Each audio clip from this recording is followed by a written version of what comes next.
Start to say welcome then, and welcome to. Okay, I have to edit so much. Yeah. You won't sleep tonight, mate. I won't so, I'm so that's no sorry, issue. Max.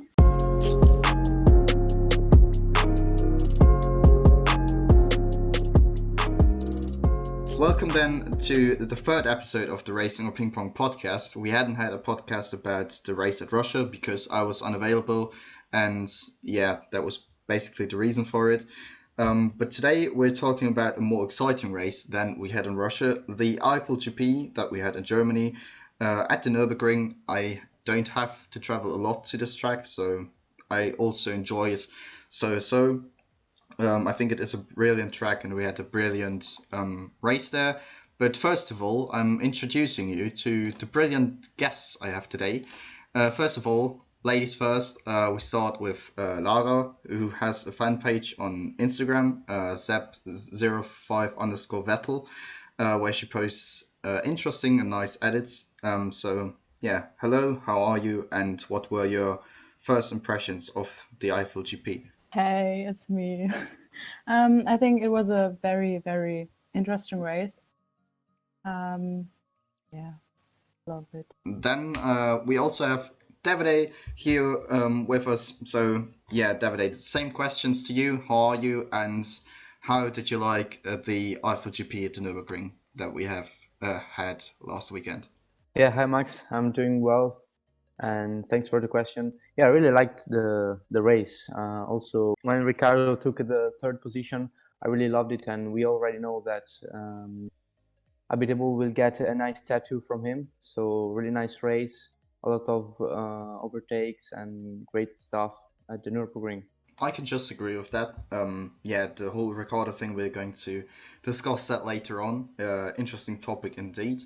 But first of all, when we are talking about the Eifel GP that we have just had last weekend, we can start off and just throw ourselves into cold water like Nico Hulkenberg did and ask ourselves who were the winners and the losers of this race. I can maybe start there.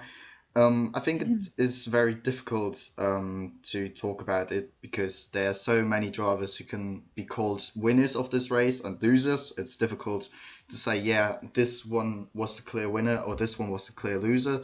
On the winner side, we had, of course, Lewis Hamilton equaling a Schumacher record, which was meant to never be broken.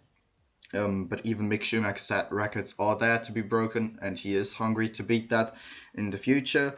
Then we also had a great race for Charles Leclerc, for example, in general. Ferrari did a big step up, also in the one practice session we have seen at the Nürburgring. And yeah, Daniel Ricciardo then scoring his podium. But for me, the winner of the Eifel GP clearly was Nico Hulkenberg. I mean, he was just really thrown into the cold water, as I've just said before. Thrown into that pink Racing Point car because Lance Stroll couldn't come off the toilet. So yeah, I was having a shit. Kimi 2.0 was born there, and I think it was very, very cool to see the Hulk back in the paddock again. He said that he was so at the Nürburgring later on in the day, and doing some media stuff there. But I think he preferred it to drive in the car. Qualifying wasn't far off. Brilliant job, and then in the race from P20 to P8, just an amazing race by the Hulk.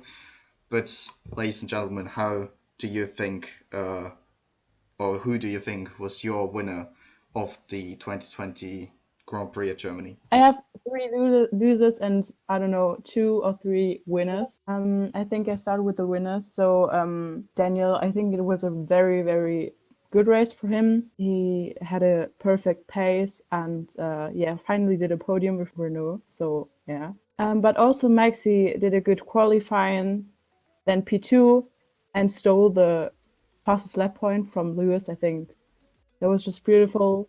Lewis with his record, I think I don't have to say more because Maxi did it. And yeah, we all know I love Hülkenberg, so It was beautiful that he drove the German Grand Prix, and did such a great race. But I think literally the losers were Alex, Kimi, Sepp, because Alex did a bad start, ruined Kvyat's race. My English, sorry. Yeah, and I think Kimi, it was not the best race for his. How much was it? Was it the record? I don't know. think 323rd, but I also messed it up on our Instagram post. But yeah, a lot. Yeah. But I think it was not the best race from him. I mean, he kicked George out, and and Sepp, a spin, not that good like his teammate. So I'm so sorry because I'm a big Sepp fan, but it was not the best race for him. Next turn. Yeah, I agree with you. Yeah, I agree with you guys. Definitely Hülkenberg is the winner of the day, starting P20 and finishing like P8. A great race for him. And yeah, also Daniel Ricciardo scoring a podium after Monaco 2018, I guess, or yeah, like 2 years ago, his last podium. But for me, yes, Hülkenberg. I don't really agree about Ferrari because they showed good pace in qualifying, but in the race, maybe they screwed up the strategy. But yeah, definitely, we've seen some improvements, and I hope they will keep going and improving the car also for next year. And yeah, another loser for me is the first loser for me is of course Alexander Albon, that risks losing his seat, but also Valtteri Bottas. I think that after this race for him, the championship, I think it's lost. He can't really recover, and so yeah, a bit unlucky, but yeah, I think Hamilton will win the championship this year as well. Yeah, I agree with you on that point. I haven't mentioned my losers yet. Probably going to do that now. So starting off with your Valtteri argument, I agree with that. I think the German youth worth of this year is lost, and I think it fits to Valtteri because, as you've said, he has lost championship clearly. He had that opportunity to catch up to Lewis by having the opportunity to win, and after he won in Russia, he failed to do so at the Nürburgring. It wasn't only because of his engine dying, which of course was the reason for his retirement in the end, but he did a mistake, and that was a spot where Lewis overtook him. So there was the loss of the race. Yeah, really disappointing race for Valtteri. But I also agree with you both that Alexander Albon clearly is the loser of the race. I mean, Christian Horner said that he was expecting much more from the Thai driver, which I can't understand because he wasn't too far off in qualifying. But in the race, he was just doing mistakes, not driving as fair as he could have done. Then also clashing with Daniel Kvyat, who also has a hard time in Red Bull at the moment. So indeed, not the best race for Alex. Then retiring. Some rumors that it was because of it was a bad race, and they haven't seen a place to be in the race at the end. But anyway, I think no matter if he retired in the end or not, it was just not his weekend once again. Same for Sebastian Vettel. I have to admit, sadly, I also like him, but this race was totally not where ended not where it was supposed to be. In the end, he also failed to catch up to P10, failed to score a point. Yeah, also a disappointing weekend. And Kimi, I think everything has been said. He got a cake, but no points and no good race. The only thing he collected was George Russell. So, yeah, not the best race for the Iceman. Moving on, we've discussed the Eifel GP, our winners and losers, but a special thing that happened after the race. Lewis Hamilton has been given a helmet from Michael Schumacher by the son of the 7-time world champion, Mick Schumacher. It was a very heart-touching thing. In the end, we know that Lewis is respecting Michael a lot. I think everyone in the Formula One community does. A brilliant driver, an amazing career, and to equal one of his records that everyone has known before and knew, yeah, Michael Schumacher is the record holder in wins with 91. It's just incredible for the driver, for the sport.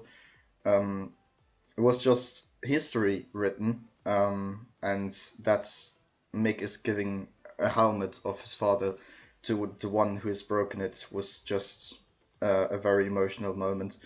But what are your thoughts on the record breaking from Lewis Hamilton? When I started watching Formula One, I think it was in 2007, I never thought that someone can keep the record from Michael. And now it happens, and I think it's amazing. And the moment when Mick gave the helmet from his dad to Lewis, it was a very touching moment. Maybe a little bit, I cried a little bit because, yeah, it was so emotional. Yeah. Yeah, definitely was a moment, an important moment for the history of Formula One. 91 wins. That's a lot. It was a record that I never thought anyone could beat, but it happened. So yeah, Lewis Hamilton is definitely rewriting the history. He's becoming the new legend of Formula One, and I think he won't stop. As far as Mercedes will be competitive, he will just break every records of Formula One, and yeah, we just have to admire him, and we just have to see and wait and see if a new driver will beat him. But it's gonna be very very very hard, in my opinion. Yes, I agree with you on that topic. We've never seen such a dominance, I think, as we see right now with Mercedes. Maybe it will go on for years, maybe it won't.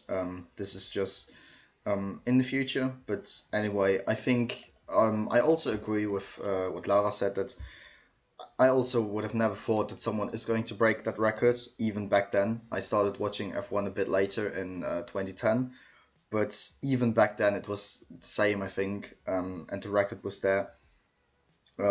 So yeah, also very emotional to see how Lewis got to this point and literally grow up with him beating Michael's records as well. But I think most important for me is that however he has broken that record, it won't change the status of Michael Schumacher in Formula One. He still will remain the legend we all have in mind. He's maybe not the all-time record holder that he was, but if we also think of Ayrton Senna, for example, he also never was, and he still is such a great icon in the sport. It was just, I think, Lewis breaking Michael's record was just two legends exchanging respect, and both are legends in the sport, and will always remain and be remembered as ones. Then we move on. We've talking about Lewis Hamilton. We've talking about Valtteri Bottas before. They all belong to Mercedes, and Mercedes is dominating in the season. It's no doubt on that. They already did. In the last seasons, they are likely to become the new world champions again. But what we've also seen is that Lewis Hamilton has not signed a new contract for the next year or further. So for now, he's a free agent next year. This is the current status he has for the future. And Mercedes also has promising talents in their cabins. They have Esteban Ocon, but most important, George Russell. Quick, but maybe easy question. George Russell rising up, Hamilton not having signed a contract, Bottas not delivering what he was expected to do. Which lineup can you imagine to happen in the future of Mercedes in Formula One? So I think Lewis will sign his contract for next year because nothing speaks against it. I mean, he's world champion. I think he will be world champion this year. Bottas has his contract George is a very, very good young driver, but yeah, there are two drivers in Mercedes, so maybe we wait 1 or 2 years and we will see George in the Mercedes. Yeah, I completely agree. I think that Hamilton will sign his contract, and I think that Toto Wolff will do as well. And we'll see Hamilton and Bottas as a Mercedes lineup next year as well. If things are going to change, I think it will happen in 2022 with the new regulations, and I kind of hope something will change. I mean, I hope we'll see George Russell in that Mercedes seat because he really deserves it, and I don't see the point in keeping Bottas. I mean, I would keep Bottas only if he will win next year, but I don't think it will happen. So yeah, I think we'll see Hamilton and Bottas, and if Mercedes will be competitive or not with the new regulations as well. With new regulations, I agree with both of you. I think Lewis will also extract his contract. However, I can imagine that he will retire after the season. I think if he will do so, then after the season, and everyone will say, okay, he retired, he has other passions in the sport and also outside of the sport.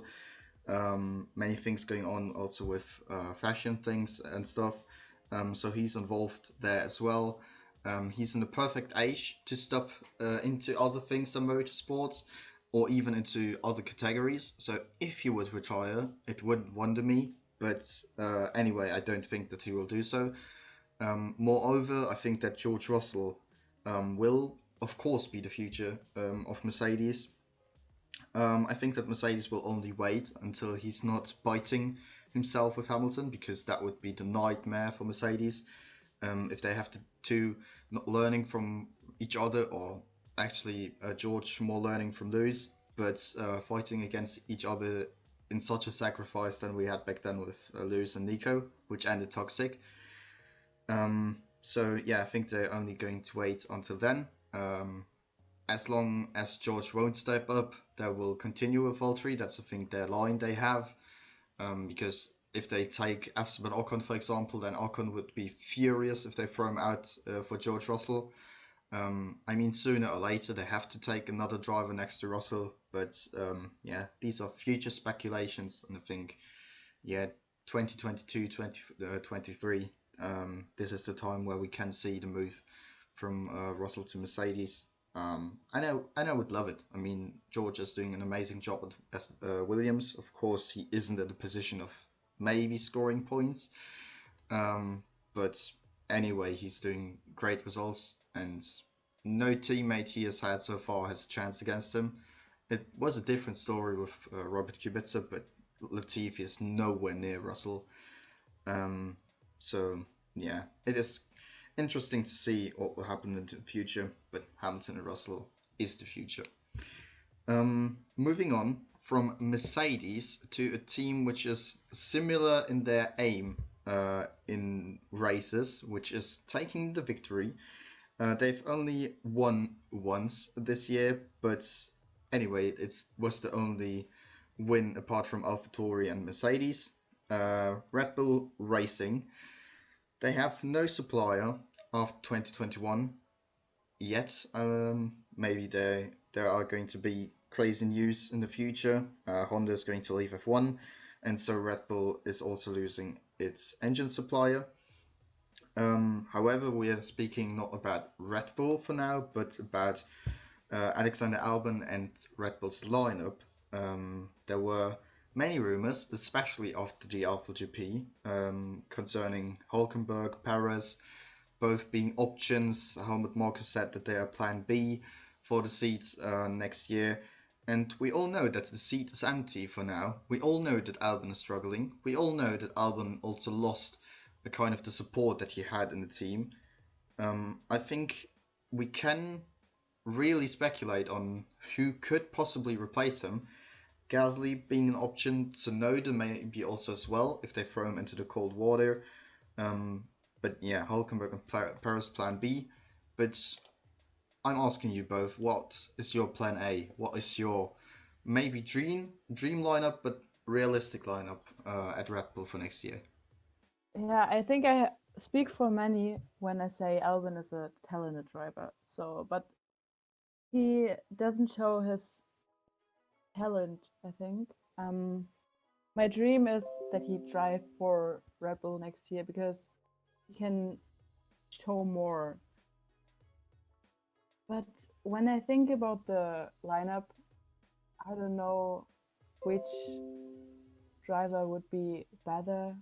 Maybe Hülkenberg, but yeah, I don't know. I don't have any clue which driver I would give this seat. Yeah, I also think that Albon is a great talent, but he's not. I mean, at the moment, he's not capable of showing it. But yeah, if I were in Red Bull, I wouldn't keep him. Actually, he doesn't convince me, and I would go both for Hülkenberg or Paris. I would go. Actually, I would go with Hülkenberg. I mean, did you see the race? He showed a great pace, and he deserves to be in Formula One. I don't understand why he doesn't have a seat. And yeah, if I were Red Bull, I would sign him right away, and he can surely help Max Verstappen and Red Bull to get the title.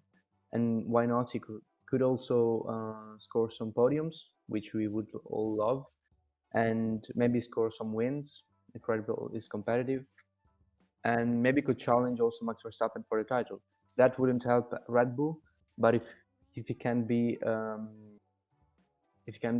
good number 2 driver, well, I would sign him right away.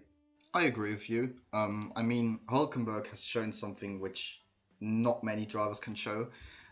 He has been thrown into the cold water for the second time. It was even crazier than at the time before, and he showed an incredible result. I mean, it isn't about only driving the car, but what he has done is something incredible to go to a team then and say, yeah, I've done this, I've been thrown into the cold water and I achieved a point score. And I started P20. So that was really amazing. And he is also my driver for Red Bull for next year. He is a plan B for now, but I don't see Albon improving. Maybe a step back to AlphaTauri can help him. It did for Gasly. It wasn't doing so for Kvyat, but we will find out. And yeah, it could be a ride into hell for Albon if he goes back to AlphaTauri. If he's delivering, then all will be fine, I think, for some seasons, maybe only for one season, and then he can also maybe switch or go back to Red Bull, even if Hulkenberg retires, as he's not the youngest. And on the other hand, he can really mess up his career with that. If he fails at AlphaTauri, he's out of the sport, as we've seen with Kvyat. But yeah, having said that, I think that are all arguments concerning Alex. He's a good driver. He has shown that in F2. He's maybe not the driver who's able to win championships in Formula One, but we have had so many incredible drivers who haven't won the championship, and he has the potential to become one of them. Yeah, I think that's everything you can say about Albon. We haven't mentioned Perez that much, but I don't see Perez going to Red Bull. I think that Hulkenberg, although both are Plan B, I think that Hulkenberg has his nose in front of Perez.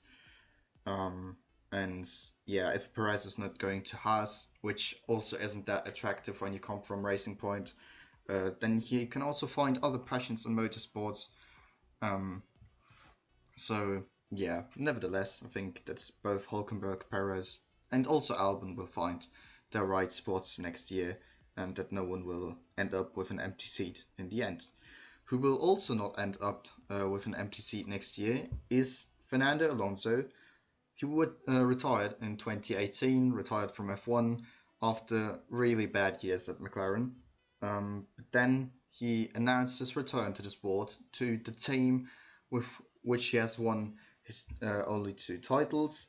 It is not going to be called Renault next year, but Alpine. But he has tested a 2020 Renault during this week. Drove in Spain at the circuit Barcelona Catalonia. Now we have it. In general, what are your thoughts on Alonso's return? Do you think he's too old and that Renault should have taken younger drivers instead of him, or have searched in the driver, or should have searched in the driver market for other incredible drivers out there instead of him? What are your thoughts on Alonso's switch back to Formula One? So I think I have a very unpopular opinion because I think he's a little bit too old, and yeah, I think you have to give these seats some younger driver from Formula 2. I don't know. So yeah, I was never the biggest fan of Alonso, but I don't think he can show the best performances for the team, and I think it would be better for the team when they give a young driver a chance. So I know not many think like this, but that's my opinion. Yeah, I mean, I also think that he's quite old, and I would prefer to give the seat to a younger driver. You know, he has a whole career in front of him, so he can show his talent. He can improve and gain some experience. But I mean, I've grown up watching Fernando Alonso racing for Ferrari, so of course I'm happy that he's back. And I was kind of sad when he left Formula One in 2018. So yeah, overall I'm happy that he's back, and I think he can perform well with the Renault. I hope Renault will be Alpine will be competitive next year as it is in 2020. Hope he will be able to score podiums and maybe wins. It will be amazing.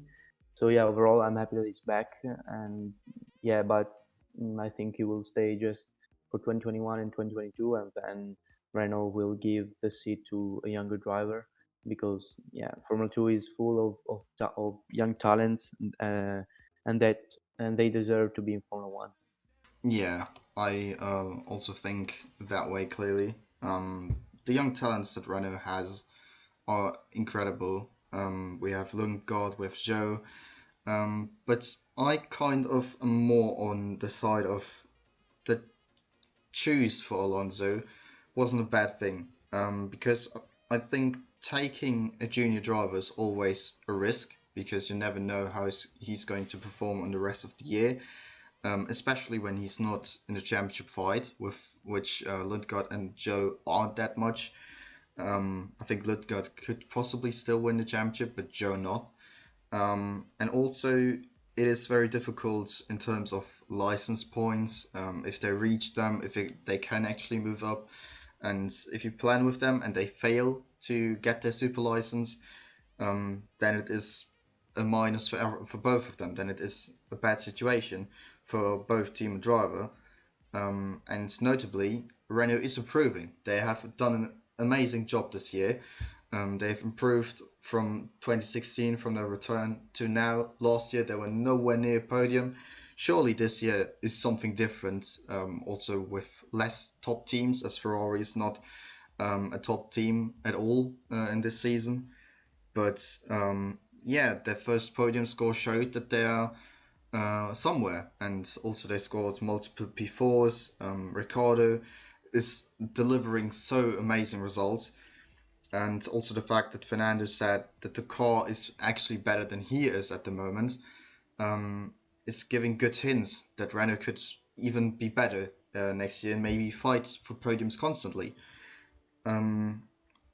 Yeah, so I think Fernando will be happy with the results of the team, or with the pace of the team at least, which is always a good thing. If you have Fernando Alonso in your team, we all know what is going to happen if that's not the case. And if he's getting back into the rhythm of F1 and back to his old days, then I think it might end up well. But yeah, of course, he has been out of the sport for a bit.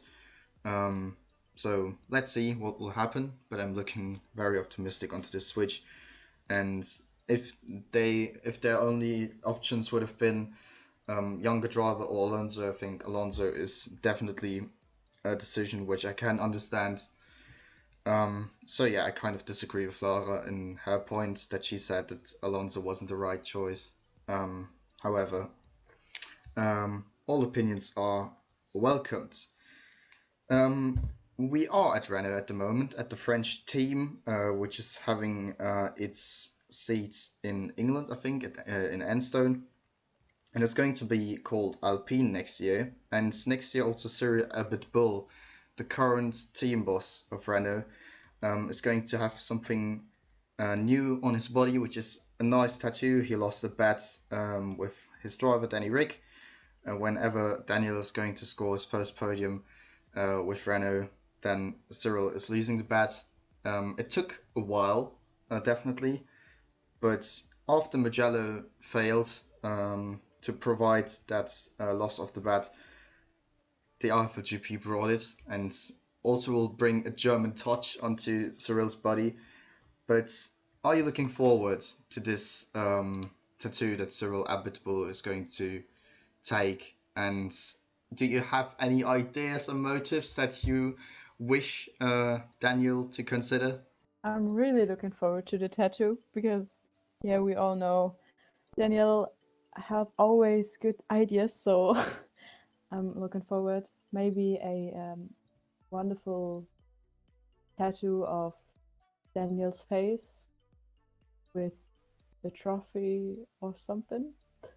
Be beautiful. But I think it was clear that this year Daniel would go to the podium and get his trophy because he have a very good pace this year. And yeah, so I'm very happy for him and for the team principal for his first, I think it is his first tattoo. Yeah, I think that Abiteboul is happy that he lost the bet against with Daniel Ricciardo, and I think that the tattoo that he will get will be, I don't know, maybe a honey badger, Ricciardo style, something like that. I think he was drawing something. I think Ricciardo was drawing something with his iPad or with his laptop, so I think he was planning the tattoo. I don't know if it will be like an amazing tattoo or just something weird, but considering knowing Ricardo, I think it will be something weird but funny. So I'm really looking forward to it. But yeah, I think Cyril would be happy that he's happy that Daniel scored the first podium for Renault after a long time. Yeah, definitely. I think no matter that he will probably succumb pain and get something bad onto his body, the feeling of getting a podium and actually the podium itself is something that he's very happy with. And yeah, also I think that it was only a matter of time, as you've said, and the bet was not because of saying, yeah, if it is the case, then it will happen. If not, then not. I think it was more of a motivation for Danny Rick. And of course, both have fun with it. That's the most important thing. And yeah, as you've mentioned, Davide, we don't know what Daniel has on his mind. We all know his character, and it is either, as you've said, going to be completely crazy or just a Picasso artwork. But I think it will be the first choice.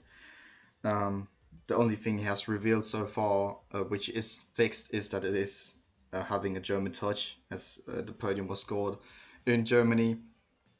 It will be interesting, but as Cyril is going to choose the size, I think that it won't be Denric's face, sadly. But we never know. In the end, Cyril is like coming back and having a big Danny Rick onto his bag. That would be amazing. But I have to admit that I also like the idea of Christian Horner to just put a big Red Bull onto his butt. That would have been amazing. Um, However, it will be interesting to see what it will be in the end.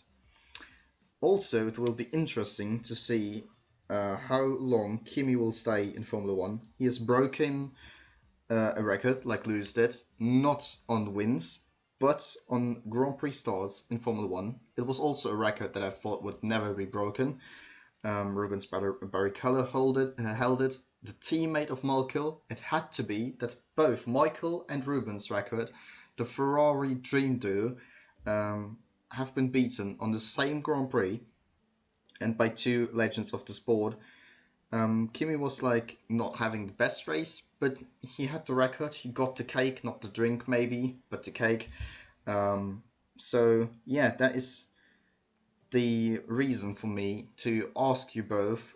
Kimi Räikkönen, loved by the Formula One community, an amazing driver, experiences in Formula One, outside of Formula One, a great guy, a great family man, also very shy or like not that excited for things. We know that the word exciting doesn't exist in Finnish. But anyway, what are your thoughts on the man Kimi Räikkönen, on his career, and in general, on who he is and what he does, and how long do you think he will continue in the sport? It would make me very, very happy when he stays in Formula One for, I don't know, one season, because he's a very special character there, and when he leaves, I think we all will miss the Iceman. So it would be very special. I know I think he is one of the oldest. Is he the oldest? I'm not sure. I think it is. Of the Yeah, current grid, yeah, by far, I think. but I think I said from, I don't know. Okay, but I think yeah, he is. But he still can drive. So why not? Why he shouldn't stay in Formula One and maybe show his talent a bit more? Yeah, I agree with you. I mean, yes, he still has talent, and I hope he will stay in Formula One for maybe 1 year or two. He's getting quite old, so yeah, but he's a very funny character, and yeah, I think that he also had a drink, Max, maybe something alcoholic, you know, um, with and yeah, I hope he will stay in Formula One because he's very funny, but the same thing with Alonso. I think he has also to give some space to the young drivers, especially Ferrari has a lot of driver ready to step up in Formula One, Eilert Schumacher and Schwartzman. So yeah, maybe 1 year and then he will retire, I guess. Yeah, I also do think that it will be 1 year at least. And you have to leave a space. That's the perfect message, I think, from Rubens Barrichello to Kimi Räikkönen. He has told that to Michael. Maybe he will tell that to Kimi. It is just a hobby to Kimi. We all know that. But I think although the team radios may sound different, he still enjoys what he's doing. The results are maybe not there, but he loves driving, and I think that's the overall argument that is going to be put above every argument in terms of him possibly continuing. You have young charges in the back, but they also can all learn from Kimi, whoever it will be. And with this in mind, I can imagine that he will stay, and I would love it. I mean, Kimi is one of the rarest of characters in the paddock. No one's like him. No one will be like him. The same like we had with James Hunt. An excessive lifestyle, great talent, great driving, and just Kimi. You can't describe him. You just have to know him, and that's something we will miss when he will retire. But hopefully he won't. So we have covered so much in this podcast. We have covered old drivers, we have covered futures of drivers, we've covered teams, a race we've had in the past, records that have been broken. Let's look into the future and look into the categories under Formula One, the junior categories that are every time as is interesting as the King's class of motorsport, sometimes even more interesting, and the drivers there just showing incredible talent. One of the drivers is just has just turned 17 some months ago. Théo Pourchaire, Frenchman, incredible job he's doing at ART. Or he has done at ART, vice champion of Formula 3, and in general, just incredible to see a driver at this age be so far. I mean, he is younger than me, and he is going to drive in Formula 2 in Bahrain. So that is just crazy, and it shows that he's a really great talent. Davide, you have watched the way up of Théo Pourchaire a bit, and you know something about him as a character, as a driver. Do you think we will see him in Formula One in the future? And what were your reactions when you've read that he's going to join Formula 2 for the last 2 rounds of their season? Yeah, so I didn't really follow him that closely, but I one thing I know is that he's very competitive, he's very fast, and I'm sure we'll see him in Formula One in the future. He's the same age as me, so he's very young. He has the whole career in front of him, and yeah, I was just so happy for him when I read the news. He can surely show what he's capable of, and maybe convince the team that he's ready for Formula 2. And yeah, I think also Max Verstappen was very young when he joined Formula 1. So I think Théo Pourchaire can do something very similar to what Max did. And I hope he will do, because, he really deserves it. He showed that he can win races. He almost won the championship, I guess. And yeah, we'll see him in Formula One in the future for sure. That's my opinion. I can say the same. I think we will see him. He's a very young but very, very talented driver. Every time I see him, I'm a bit confused because of his age, and he drives so well. And I'm happy for him that we will see him in Formula 2. So yeah, I think in, I don't know, some years we will see him definitely in Formula 1. Yeah, that is, I think, the brilliant conclusion to set in the end. Yeah, just interesting driver, and everything has been said. So, Théo Pourchaire, we have covered him. So, this is brilliant in the end. We've covered a lot on the past things that happened. Let's look not into the past like the famous question did. I'm not asking you about monkeys, but about Portimao. Not future race, but the race ahead of us in next week of time. No race this Sunday. Sad stuff. But we have a race on a new track for that. Portimao has never hosted a Formula One Grand Prix. Formula One has visited it in 2008 and 2009 to hold the winter testings, and the Portuguese Grand Prix is also known in Formula One. Last Grand Prix we had in Portugal was 1996, I think. Jacques Villeneuve won back then. And also in Portugal, so many legends have won. Michael Schumacher with Benetton in 1993, Alain Prost, Ayrton Senna, Jack Brabham, all the icons you can think of. So it is brilliant, I think, that Formula One is going to return to Portugal. Estoril was always an enjoyable track, and Portimao is also a great track, I think. It's a roller coaster. It has up and downhill parts, fast corners, heavy braking points. Question to you two both: have you actually googled for the layout for interest and ask yourself, okay, what is the track that we are actually going to next week? And if you have done so, what were your impressions? And if you haven't done so, what are your expectations to the track that we're going to hit next weekend? I have googled the layout, and I think it's a very, very beautiful track. I think it's something new, and no driver have an advantage. So yeah, I think it will be very interesting to see them driving there.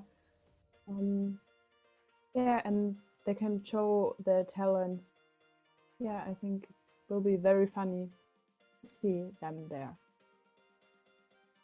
Yeah, I've seen a virtual lap of the track on board with Charles Leclerc, and yeah, as Max said, it is a roller coaster lap.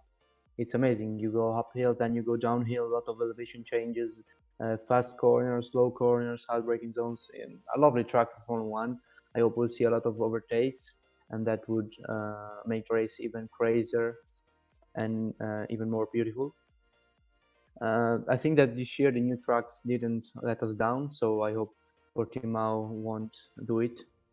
And yeah, no one has ever driven there, so it's gonna be interesting to see who will win, who will perform better, the losers, the winners, and we might talk about it in another podcast. But yeah, really looking forward to it. I love the layout of the track, and I'm really curious to see how many drivers will spin with those elevation changes. So it's gonna be a funny race weekend, and I think we'll see a lot of drama action during the race. What's your opinion, Max? Everything important has been said already. I also love the track layout. I love uphill and downhill circuits, especially with quick corners. But I also love it if there aren't only quick corners, but also challenging slow corners with heavy braking points that you can easily miss. Probably where we can see great overtaking. Track is really wide, giving a lot of opportunities for overtakes. So it would really wonder me if we see a boring race, and that said, I look forward to it in general. A new track is always a new challenge for the drivers. It's a big question mark on who will win, on who is strong. It's no secret that Mercedes will likely do it. They are just on another merit this season. But behind them, Red Bull is not the clear number two every time. The midfield teams are catching up. Also, Red Bull is catching up Mercedes. With the current circumstances, the race at Portimao is at the perfect timing.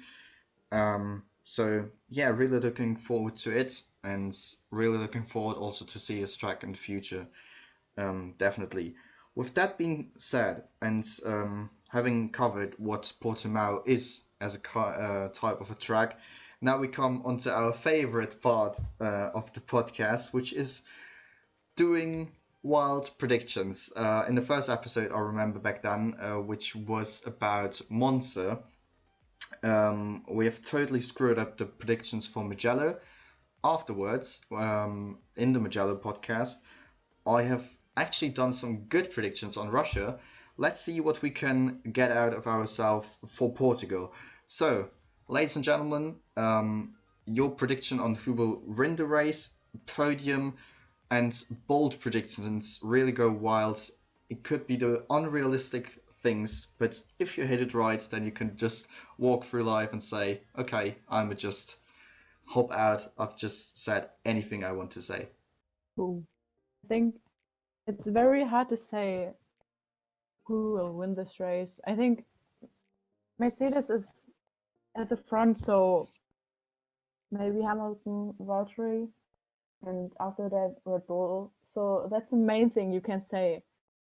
But maybe it will be a chaotic race, so we will see. I say something after the race. Yeah, this is my favorite part of the podcast. So I can't really make a right prediction. So don't listen to me, guys. But I'll say that Mercedes will win with Lewis Hamilton, and I think that Bottas will finish P2. But my bold prediction is that we'll see Charles Leclerc on the podium. I hope we'll see him on the podium. I don't know. I think that something has to happen to Red Bull, maybe because Max Verstappen is very fast on Red Bull. He's maybe closing a bit to to the Mercedes, but I don't know. I'll go with this weird bold prediction, and I say that Charles Leclerc will finish on the podium. It would mean a lot for the Tifosi, so I hope he will score some good points at least, and maybe also Sebastian could finish in the top 10. But yeah, new track, crazy race, I guess maybe. So it's going to be interesting to see what will happen. And now I'm very curious about your prediction, Max. I was curious about yours. Charles Leclerc on the podium. That's actually a really bold prediction. As Lara said, it could be a crazy race, but it could also be a normal race in terms of the results. Mercedes, as I've said, just dominating. So I won't go too bold on the winner. Say it's going to be Lewis Hamilton beating the Schumacher record finally. I think that I can't do much wrong with it. Then behind, I would say not Bottas but Verstappen.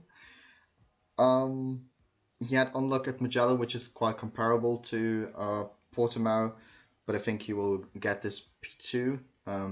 Maybe Bottas not being as strong, having a down after what happened in the Eifel GP, and now P3, which is the hardest thing, I think, with such a tight midfield battle. I won't go with Charles Leclerc. I think I will go with Sergio Perez. I've said that for Russia, and I screwed it up. But I think, I hope for the Mexican. It would be amazing also for his future to say, yeah, I scored this podium. I'm not a point machine, but also able to score podiums. So I go with Sergio Perez in P3 for the pink racing point. So either everyone's going to laugh at me because I fucked it up, or everyone's saying, oh yeah, you were right. That would be the most amazing part. And my bold prediction, I think that Romain Grosjean is going to end up in the wall. Maybe his partly broken finger won't help him too much in the fast corners of Portimao. Yeah, maybe not that bold of a prediction. But anyway.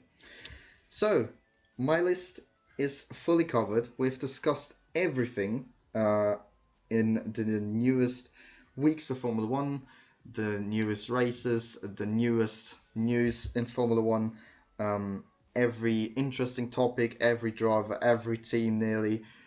We've just done it everything. So, we're coming to the end. And as I've done every time, I'm just giving over to you for your last words in this podcast. Say whatever you want to say. And then I would say a tiny goodbye for the next one. It was very funny to be here. So thanks to Max to give me this chance. Yeah, I don't know what to say. Oh, yeah. It was just too good. Bye. Thanks, Max, for hosting me once again. Yeah, I'm also thanking Lara or Lara, I don't know. And so yeah, it's a pleasure to record podcasts with you guys. So we'll see you in the next podcast. Good night, good day, good afternoon. I don't know. Bye. Yeah, bye is also my last words. I hope that you had fun to listen to this podcast wherever you are. And as Davide already tried to say, good morning, afternoon, good night, wherever you are and listen to our podcast. Share it if you've enjoyed it. Give it a thumbs up on YouTube if you've also enjoyed it there. You can also stream our podcast on Spotify now. So for the future maybe, or for now, you know that. So you can also download it onto your playlist and then listen to it in the school bus or whatever, where you want to experience the beauty of Formula 1, our podcast. And then I would say everything has been said at all, and we are heading to Portimao in a week's time, and then hopefully have another great podcast afterwards to discuss a hopefully great race in Portugal. So then thanks as well to you two for being my guest today. It was a really fun podcast as always, and then I would say this was it from Racing Or Ping Pong. I'm Max, your host, and I would say goodbye and see you next time.